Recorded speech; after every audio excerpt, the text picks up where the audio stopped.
Sup, bitches. Third Street Saints represent. That'll never happen again, I promise. What's up, guys? As you can tell by all the purpleness and the title, of course, I'm going to be reviewing Saints Row the Third. Now, I know that this game is not a new game. You guys always tell me when I review an older game, like, this is kind of late. I know. Trust me. I like to talk about games that I have played, whether they're recent or whether they're older games. I don't care.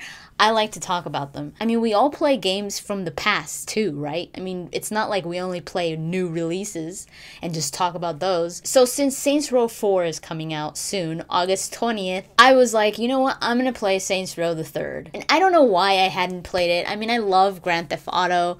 And I was just like, I don't know, Saints Row just seems like it's kind of like too goofy, too wacky. It's not too much about the story.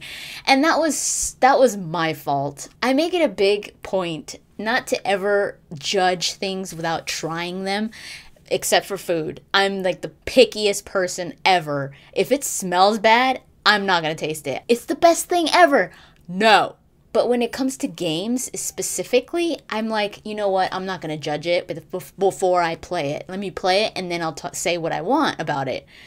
But with Saints Row, I literally thought I was like, there's no way I'm misinterpreting it. It's a wacky game. I mean, you could have a dildo bat and whack people to death with it. So I was like, what? But after seeing a lot of information on Saints Row 4, seeing it at E3, I was like, you know what, this sounds like a lot of fun. It's an immature yet mature game. First of all, I got it for free. If you're a PlayStation Plus user, it comes with your membership. I don't know if that's just like a current thing that's going on. I don't know if it's going to change later on, like a different game or something. But I got Saints Row the Third, and I could get I could also get Hitman Absolution, which I'm going to get. I'm going to download very soon. But yeah, I got it for free, and I was like, hell yeah. So I was like, there's nothing holding me back to try it. It's for free. I'd be stupid not to try it. That game is not only hilarious, but it's so much fun, and from the beginning. Now, I've never played Saints Row 1 or 2, but after playing Saints Row 3, I really want to go back and play Saints Row 1 and 2. I don't know how well Saints Row 1 has aged. Saints Row 2 still looks like it's pretty good. And with people saying that Saints Row 1 and 2 are way better than Saints Row 3, I was like, really? Because I really enjoyed Saints Row the Third. I want to go back one day and play Saints Row 2. I just don't have enough time right now to play another Saints Row game before Saints Row 4, you know what I mean? Starting from the very general aspects of the game, its character customization is one of the best I've ever seen. That's what I like to see in a character customization. I mean, obviously, they can't give you, like, absolute precision on everything you choose. But Saints Row the Third, I don't know about the other Saints Row games. I think they probably incorporated pretty much the same type of customization. They offer so much. I mean, so much that you can actually go into customizing your character's sex appeal. And I love that. That sounded really dirty. I mean the customization. I love the depth of it. It's not like they have the best options, but you could really make your character look pretty much as you would like them to look. I created a character that I absolutely loved. I was like, oh my god, this guy's awesome. There's no way that I'm going to change him for Saints Row 4. I'm going to keep him exactly the same. Maybe change the hairstyle, because I have heard that they're adding new hairstyles for Saints Row 4. So maybe I'll change a few things there. But I just love, I love the way that he turned out. And I love when that happens with a character customization. Because sometimes they have this character customization that really limits you. And you're just like, really? I can't get my character to look the way that I want the person to look. And so in Saints Row the Third, you could choose to be a male or a female. You could pretty much make your character's personality. I mean, there's already a set personality for the boss, which is, you know, your protagonist. You're the boss of the Third Street Saints, which is the gang that you lead. But you have a lot of control as to how your boss is gonna look. And the way that your boss looks gives you respect points, like depending on how you dress him, if you dress him like a bum, he's gonna have like low respect points. If you dress him like this high end, like gangsta style, then he's gonna have high respect. So it does come into play. You could choose from 3 voices, which I thought were really cool. My favorite voice, of course, is Troy Baker, which is option 1 in the voices for Saints Row 3 and for Saints Row 4. I don't know if Troy Baker did some voices for Saints Row 2 and 1, but yeah, I was like, hell yeah, Troy Baker, faux shizzle. This has really made me see the range that Troy Baker has. I mean, this guy needs to win an award. Like, voice actor of the freaking year. I mean, this guy has done so many amazing voices and is going to be doing a lot of other voices. I mean, he did Booker DeWitt from BioShock Infinite. He did Joel from Last of Us. He did he returned for the Saints Row 4 boss. He's doing Joker in Batman Origins, and he sounds really good. He's doing the main character in Infamous Second Son. And not only is he doing the voice, but he's also doing the motion capture, and the guy looks exactly like Troy Baker. And in Titanfall, in the trailer that they showed in E3, the guy talking, that's Troy Baker. So I was like, is he going to be playing the main character of Titanfall, or did he just do the trailer? I don't know, but I would not doubt that he's doing the main character of Titanfall. So yeah, I went off on a little Troy Baker tangent, but I just had to mention that because this guy's freaking amazing. And he seriously needs like a medallion on his freaking wall, like saying voice actor of the Forevers. Anyways, I think the easiest way of explaining Saints Row is that it's a parody. It's a parody of action movies. It's a parody of action itself. It's a parody of a lot of different games. Not so much as like Deadpool. Not going to that extreme where they're actually breaking the, what do they call that? The third wall or whatever, the audience wall where the character actually starts talking to you. I mean, like they're making fun of a lot of things. I mean, Saints Row 4 is said to be kind of a parody of Mass Effect. So that's one of the bigger reasons why I have to play this game. But Saints Row 3 is just like an over-the-top action movie. And they're like making fun of it. And there's just situation after situation where you're just like, oh, what? But it's so out there and it's so hilarious that you have to go into this game expecting this already. And knowing that that's what this game is about. Because if you go into this game expecting something like, you know, more serious, you know, if you're more of that type of person that's like, oh God, that's stupid, or like that would never happen, I don't know if this game is for you. If you were to change your mentality and be like, and just be open to this hilariousness, then I think you would really enjoy it. I mean, there is a lot of seriousness to the game. There is.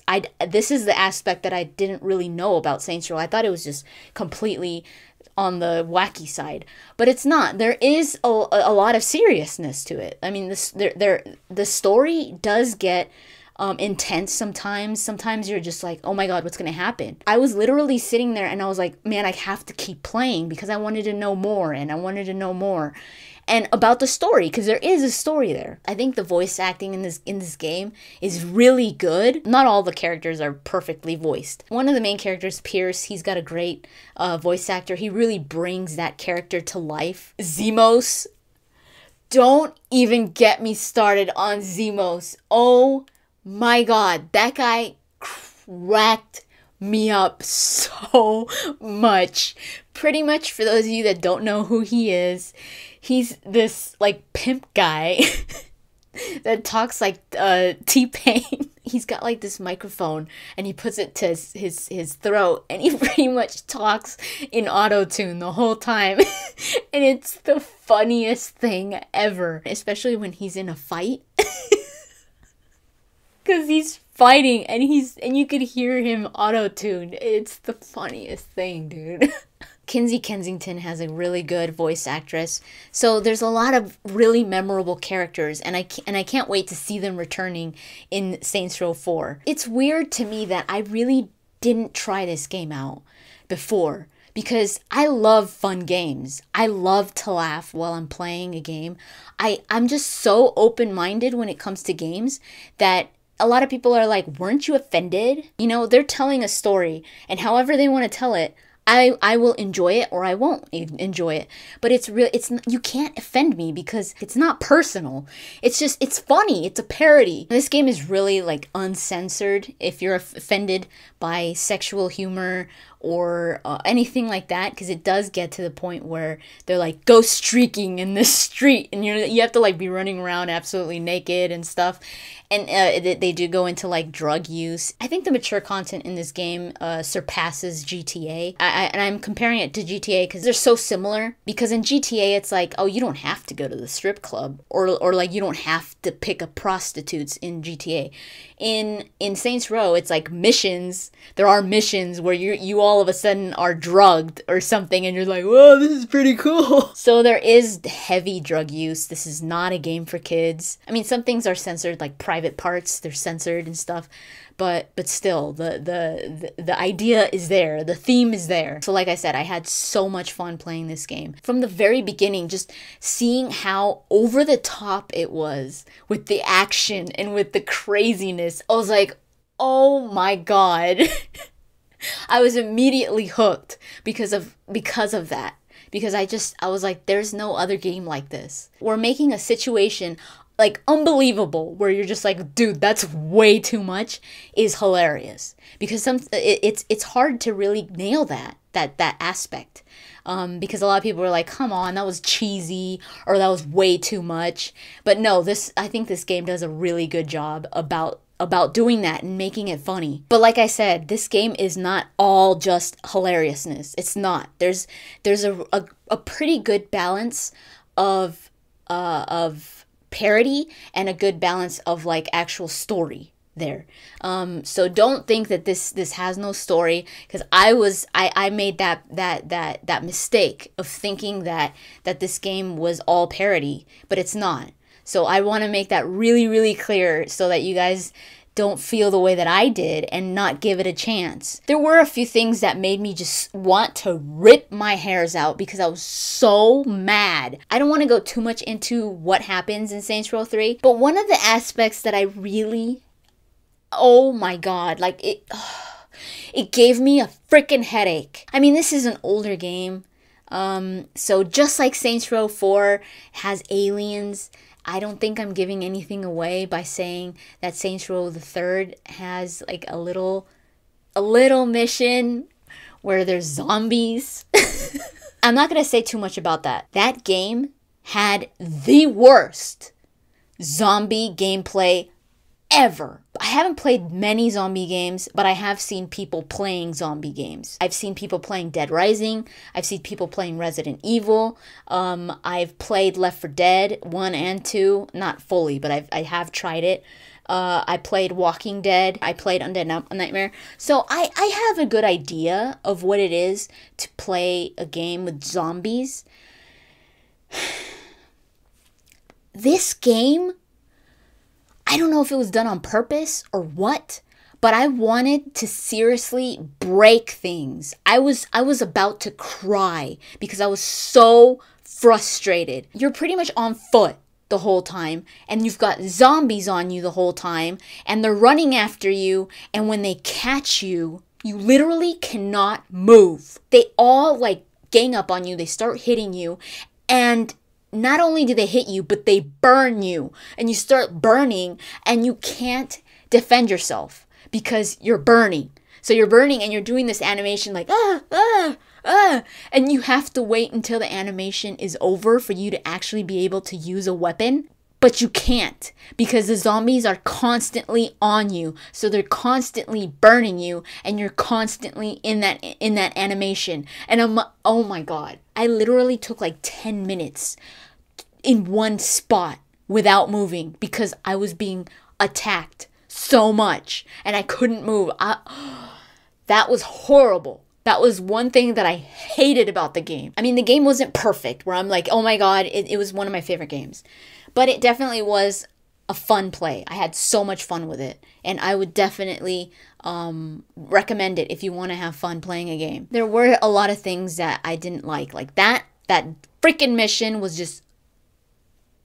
And also for a good amount of time in the beginning of the game, and even like towards the middle of the game, on your map you pretty much have like activities. It looks a lot like Grand Theft Auto, the map, where you have like little activity icons and encounters and stuff like that.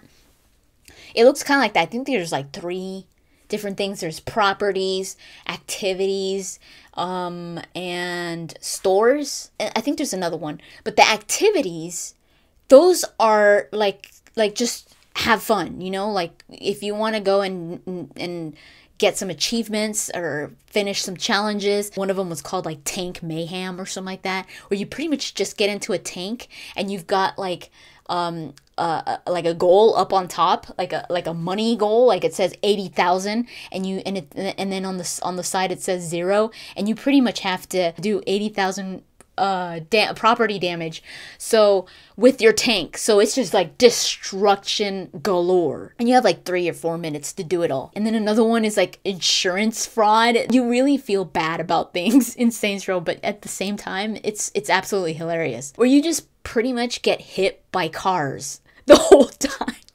And and he keeps on, and he's flying like a rag doll, and he's yelling like, "Oh, that's gonna cost you." Like, that's right, don't get out. So you have to reach like a specific amount of money in insurance fraud. There's your activities on the map, and then you also have your cell phone where you could call your homies and start a mission. So one thing that I was like, what?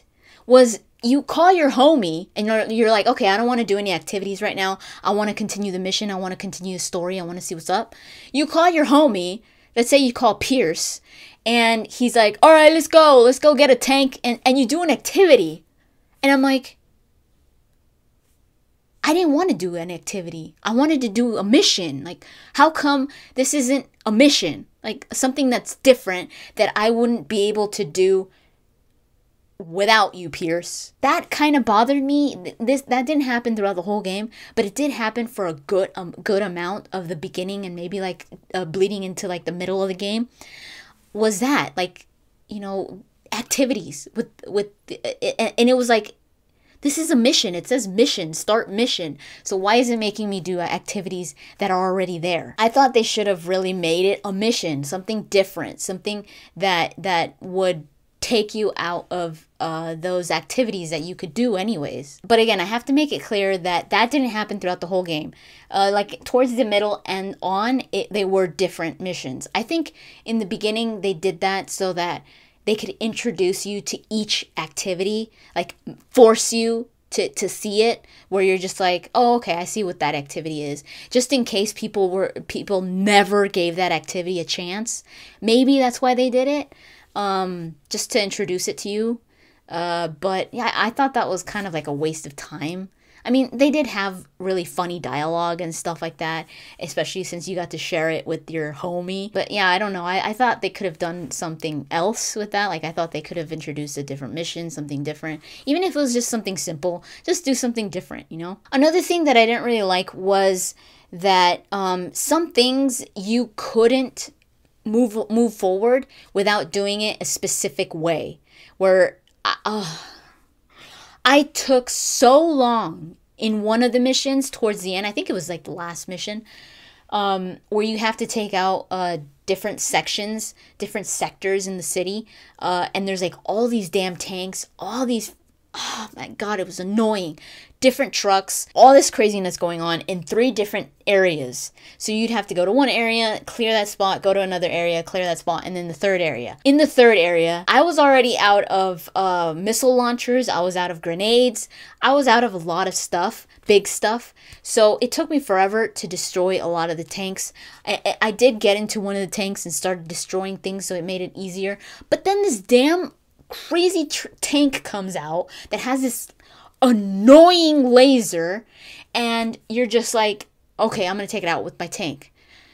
No, the health didn't even move, and I was like, what? I thought my game was glitched. I was like, I am not gonna do this again.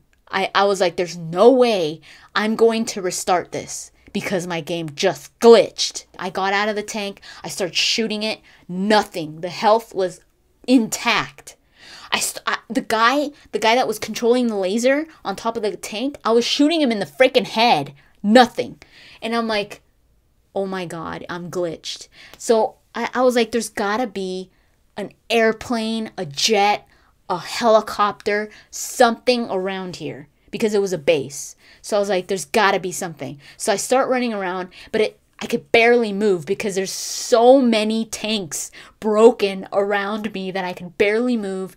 Freaking Pierce kept dying and I had to go and help him. And then the laser wouldn't even let me move because it kept on shooting me and burning me. So, oh my god. So I finally, off in the distance, I see a helicopter. And I'm like, oh my god. So I run to the helicopter, and as soon as I get in the air, I see that I don't have any missiles or anything. It's just a freaking helicopter. It's not a combat helicopter. So I'm like, oh my god, why did they put this piece of junk here? So I have to land it again and get out, and I'm like, what do I do? So I start running around, and I see after a while, because of the angle that I was in, I didn't see that there was another helicopter up on a platform that was like tannish or brown. It looked like an army helicopter, and I'm like, that's it. It was annoying. You pretty much had to find that helicopter, get in it, and bomb the tank. That's the only way that you could take that tank down. And I was like, why? Like, why couldn't I just shoot the hell out of it? You know what I mean? Like, why couldn't I just get into a tank and destroy it? No, it had to be shot down by the helicopter. I'm so glad I didn't restart that, because I literally thought I was glitched. I was like, there's no way. It has to be so that I could destroy it however the hell I want to. So that pissed me off that some things, not everything, but some things, there was a very specific way on how to do it. I mean, I'm pretty sure not everyone goes through the same thing that I did, because some people might have seen the helicopter right away, or some people might have been in a different angle than I was and would have like, oh, there's a helicopter over there. But I was like in a freaking ditch. I was stuck in the ditch. There was remains of all these tanks around here. It took me forever to get out of there. I thought I was stuck. It was so annoying. I rarely rage quit games, but this was very, very close. I was like on the verge. But I didn't, because I really liked the game and I wanted to know what happened after that. And it was my last area that I had to clear. The last stupid tank. And we prevailed after an hour of being shot by that damn tank. So I'm super excited for Saints Row 4. I already have it pre-ordered. The character customization, it was released today, August 13th, on the PlayStation 3. It had been released for Xbox 360 and for PC, I believe, earlier this month. So since I got Saints Row the 3rd on the PS3, I will be getting that character customization sometime today, and maybe adding a few things to my character, and I will be playing Saints Row 4 on the PlayStation 3. I found it easy to pick up. The controls are really easy to learn. I didn't have any glitch problems as much as I thought I did. There were no glitches. Of course, there are a few things that you see, like, you know, some texture problems and stuff here and there, but nothing big. So yeah, I thought it ran really good on the PlayStation 3.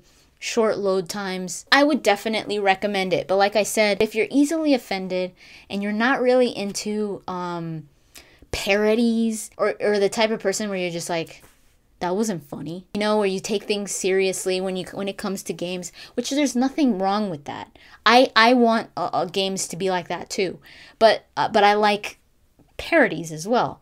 I'm really picky about them though, so I really liked the way that they did Saints Row, and yeah, Saints Row 4 is just gonna take it up a notch. Let me know in the comments what you think about Saints Row. Even if you've played it, if you haven't, doesn't really matter. Try to avoid spoilers as much as you can, since this is a spoiler-free review. But yeah, that's pretty much it. Thank you so much for watching, and I'll talk to you guys later. Just so you could see how freaking gangster Charlie is, he just peed on all the gangster stuff. He just walked right up and peed on it. Bitches.